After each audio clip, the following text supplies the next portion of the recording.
establishments of the mind. But when we come to train in this, what we'll notice is that our minds like to think, they like to proliferate about things.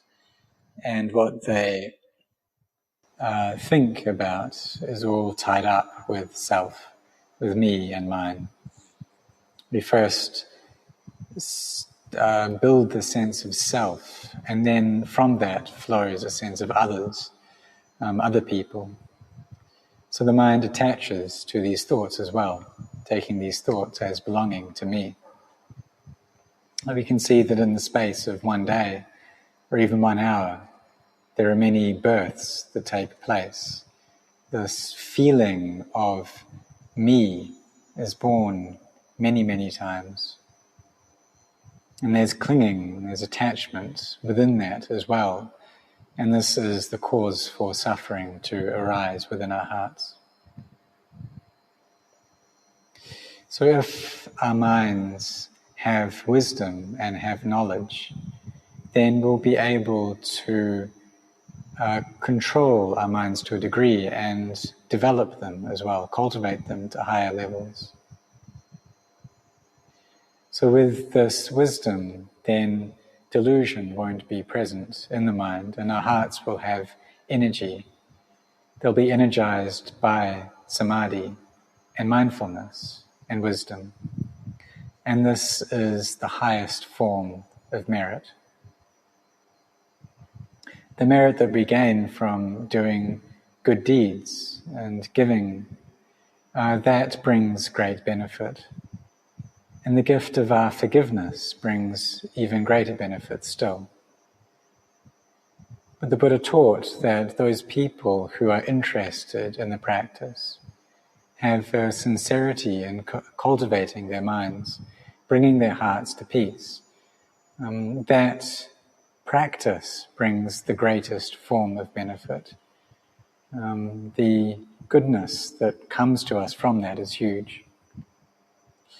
But this practice requires our effort, our forbearance and patience as well to wait for results to come to us. Because sometimes the mind is not peaceful. It's in an agitated and chaotic state. But that's the time when we train our minds. Because if our minds already have calm, they already have wisdom, then there's no need to train them.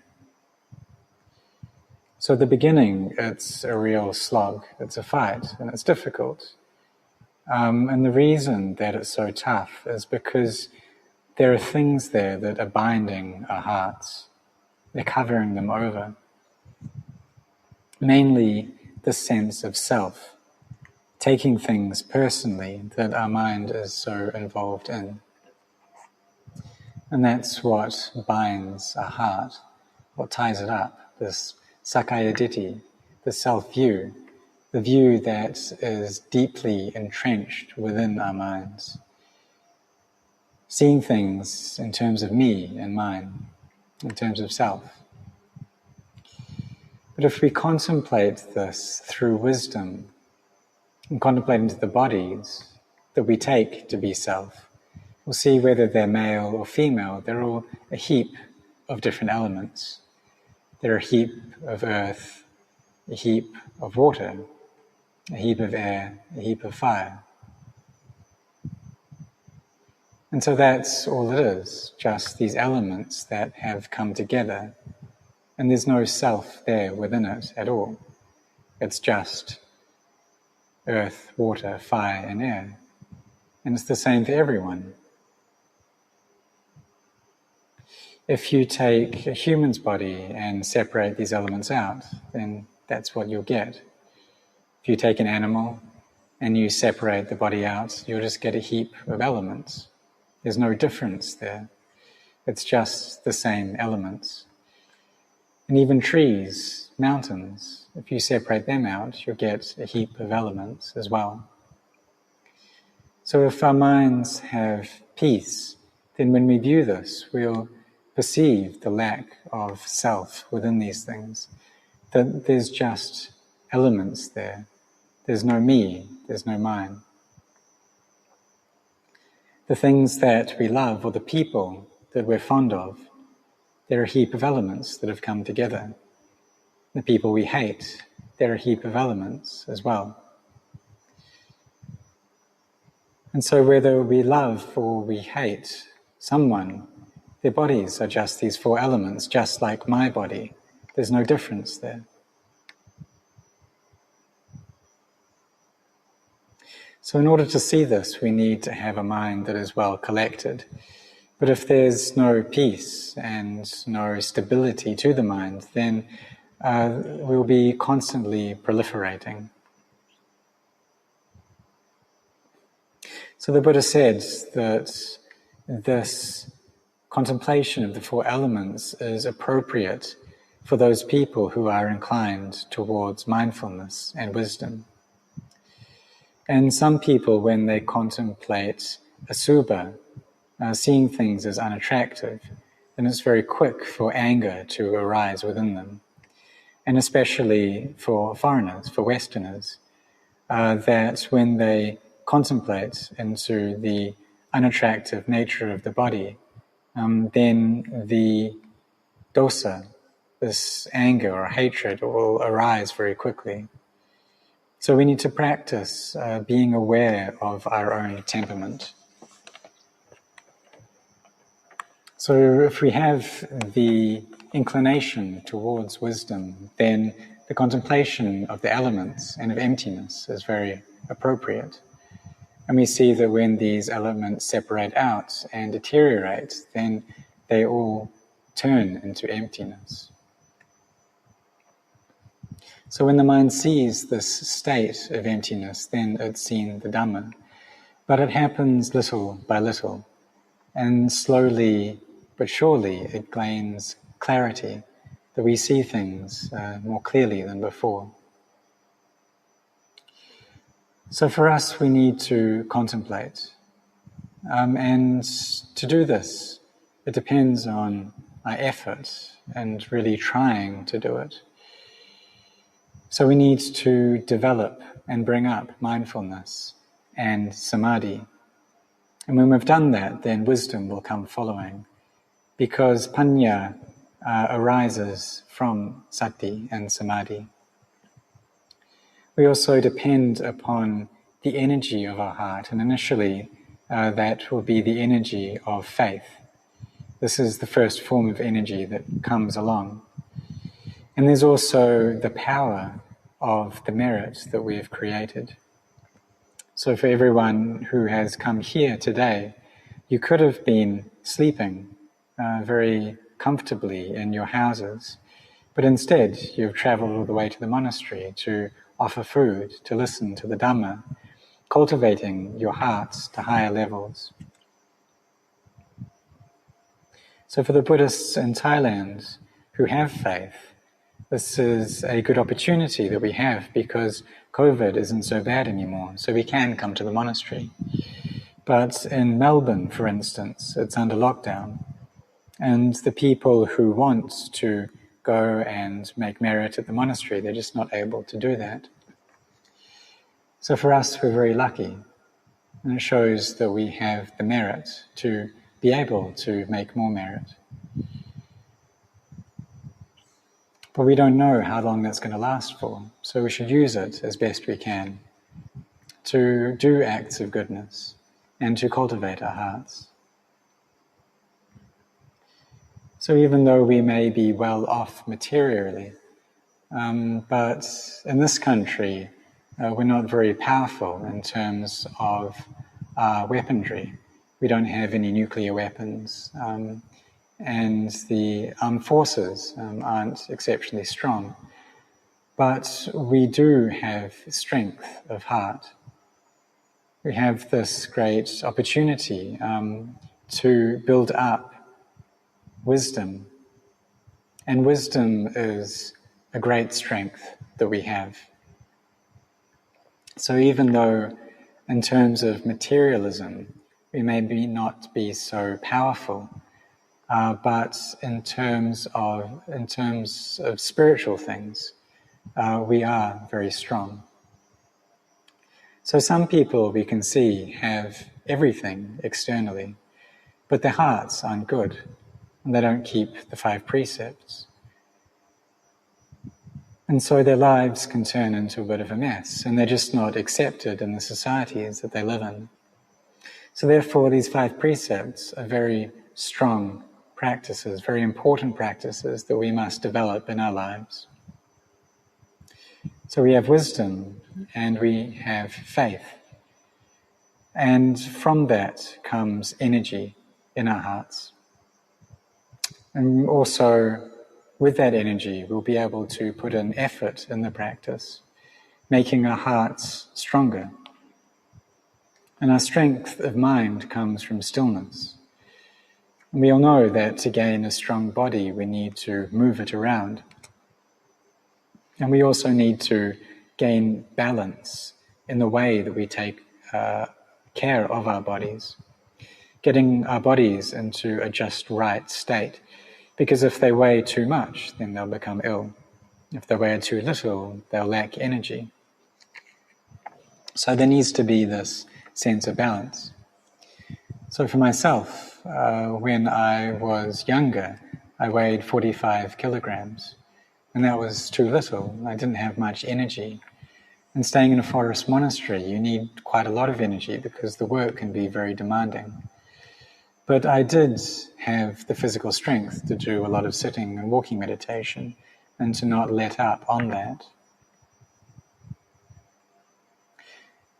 So taking care of our bodies, it's like we abandon the evil in the body. So we know what things are unhealthy, what things harm our bodies, like taking too much sugar, for example. If we really like sweet things, then we know we need to reduce that. And this is like abandoning the evil in the body. Because having too much sugar or too much of anything will cause sickness. So something we do need to have a sense of control over and let go of.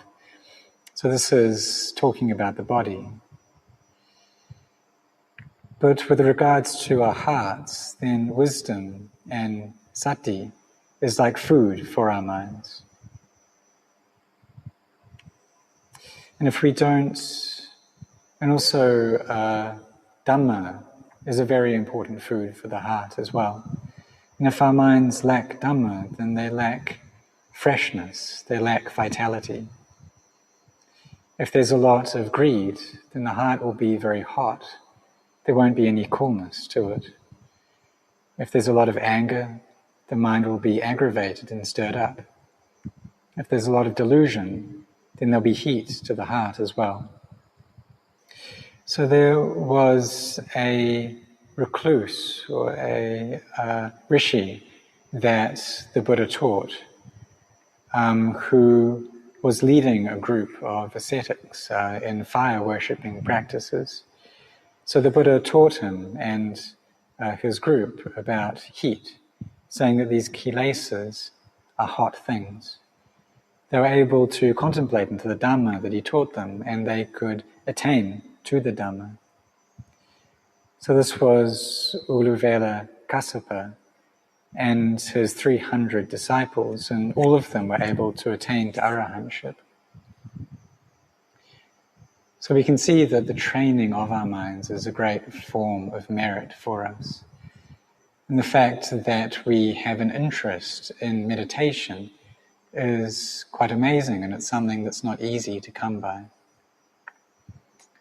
And even though we may get distracted and amused by the things of the world, we can then regain our mindfulness and contemplate those very things in terms of Dhamma. So the things that we see around us, even though we may get lost in that, when we regain our sense ourselves, then we can contemplate it. So maybe we like going to the seaside and watching the waves. But if we contemplate those waves, we can see that it's Dhamma they're teaching us, that they rise and they fall, and they're constantly changing. Maybe we see a fishing boat going along, and we can contemplate into the difficulty of life, that these people have to go out every day trying to catch fish. And that's very difficult for them to do, but they need it to maintain their lives. So we contemplate all the things that we see in terms of Dhamma. And this is leading our minds to wisdom through the act of contemplation. When we do this frequently, then our hearts will become settled in peace and wisdom is able to arise. So we should try to meditate and cultivate our minds as best we can. And we also chant and use this opportunity well. When we're at home, we chant a lot, we meditate a lot. And the devas then will come to our house frequently, because the devas like listening to the Dhamma. They like being around people who practice. So we can see for ourselves that we come to the monastery, we offer food, we listen to the Dhamma, and there's joy that arises in the heart from that. And there's a certain subtleness to our minds at that point. And so the heart has turned into a deva at that time. So devas have bodies that are made of crystal and light. And with us, externally, our external body may be that of a human, but the internal body is that of this crystal light. And so there's an aura that radiates from us as well, that radiates from the heart, that comes from the merit that we've created. And so listening to the Dhamma, offering food, then joy imbues our hearts. And when we recollect the Buddha, then this piti, it fills up our hearts as well. We recollect that we're able to do this goodness because the Buddha arose in the world and he developed the barami to be able to become fully self-awakened. He then went out to teach the Dhamma, and there were many beings who attained to that Dhamma, who became Aryas. This Arya is a state of nobility, and it means being far away from the enemy, which is the defilements. It's something that all of us are able to do, whether we're young or old, whether we're male or female. We're able to walk on this path, we're able to practice, to imbue our hearts with kindness and compassion for the sake of leading ourselves out of suffering. Some people develop metta through becoming vegetarian, and when they eat just food that doesn't have meat, then they feel very at ease internally, feeling like they're not harming any beings. And there are times when I eat vegetarian food as well. And in order to develop metta. So when we do this, then we're not harming any animals, and the heart feels very calm and comfortable. So we do it if we can do it, but for monks it can be quite difficult because we don't have much choice about what we eat. But for lay people, you have more choice. So maybe you can choose to not eat large animals. And we understand that through harming animals, that becomes a cause for sickness to arise in our bodies. These illnesses come from the harming of beings, the karma that we have created. And if we have strong bodies, that's a result of not having harmed others.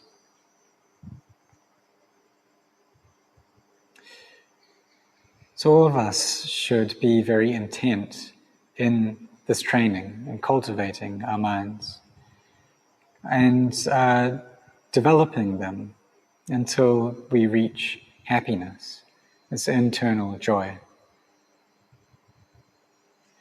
So this joy of heart, it's our food, it's our mental food. We may eat physical food 1 time a day, or 2, 3, maybe even 4 times a day. But if the nourishment we're giving our hearts is too little, then there just won't be any joy within us. So we need to feed our minds so that they have happiness, that they have this internal nourishment. So we try to do this every day. We do it on a regular basis. And I give my anumodana, I rejoice in the goodness that everyone here has created.